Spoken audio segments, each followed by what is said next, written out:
వికారాబాద్ నియోజకవర్గాన్ని అన్ని రంగాల్లో అభివృద్ధికి కృషి చేస్తానని తెలంగాణ శాసనసభ సభాపతి గౌరవనీయులు గడ్డం ప్రసాద్ కుమార్ అన్నారు. గురువారం మర్పల్లి మండల కేంద్రంలో నిర్వహించిన ప్రజా పాలనా కార్యక్రమంలో ముఖ్య అతిథిగా సభాపతి గారు పాల్గొన్నారు. ఈ సందర్భంగా ఆయన మాట్లాడుతూ కాంగ్రెస్ ప్రభుత్వం ఎన్నికల్లో ఇచ్చిన హామీలన్నీ నెరవేరుస్తుందన్నారు. పార్టీలకు అతీతంగా సంక్షేమ ఫలాలు అందే విధంగా ప్రభుత్వం కృషి చేస్తుందని ఆయన తెలిపారు.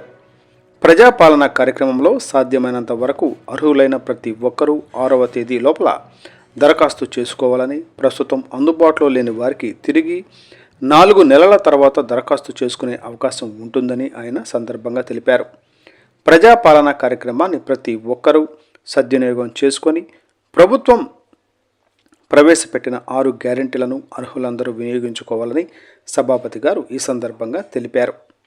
లబ్ధిదారులకు నష్టం వాటిల్లకుండా గత ప్రభుత్వం మంజూరు చేసిన కళ్యాణ లక్ష్మి, షాదీ ముబారక్ 98 చెక్కులను యథావిధిగా అందచేయడం జరుగుతుందని, మునుముందు 1,116తో పాటు తులం బంగారము లేదా 1,60,000 రూపాయల చెక్కులను అందచేయడం జరుగుతుందని ఆయన తెలిపారు. సంక్షేమ పథకాలు ప్రతి పేద ఇంటికి చేరేలా అమలు పరుస్తామని ఆయన అన్నారు. తెల్ల రేషన్ కార్డు లేని వారు కూడా ప్రత్యేకంగా దరఖాస్తు చేసుకోవాలని ఆయన సూచించారు.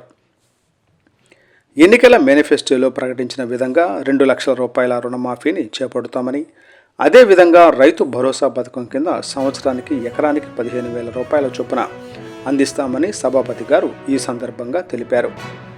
రైతు భరోసా పథకం కౌలు రైతులకు కూడా వర్తిస్తుందని ఆయన అన్నారు. ప్రభుత్వం ప్రకటించిన 6 గ్యారెంటీలతో పాటు సంక్షేమ పథకాలను తప్పనిసరిగా అందించే బాధ్యత నాపై ఉందని ఆయన పేర్కొన్నారు.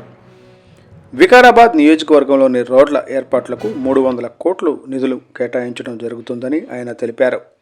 అదనంగా రోడ్ల నిర్మాణ పనులకు కేంద్ర ప్రభుత్వానికి 150 కోట్ల రూపాయల మంజూరుకై ప్రతిపాదనలు పంపడం జరిగిందని ఆయన పేర్కొన్నారు.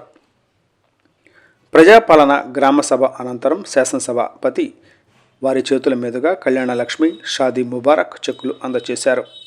ఈ కార్యక్రమంలో మండల పార్టీ అధ్యక్షులు రవీందర్, స్థానిక సర్పంచి మహబూబాబీ, ఆర్డీఓ విజయకుమారి, మండల ప్రత్యేక అధికారి అనిత, జడ్పీటీసీ మధుకర్, ఎంపీపీ బట్టు లలిత, ఎంపీటీసీ సంగీత, పిఏసిఎస్ చైర్మన్ ప్రవీణ్, హెచ్ఆర్ఎల్ ఎం తెలంగాణ రాష్ట్ర అధ్యక్షులు డాక్టర్ పిల్లోడి లక్ష్మయ్య, వివిధ శాఖల అధికారులు, సీనియర్ నాయకులు తదితరులు పాల్గొన్నారు.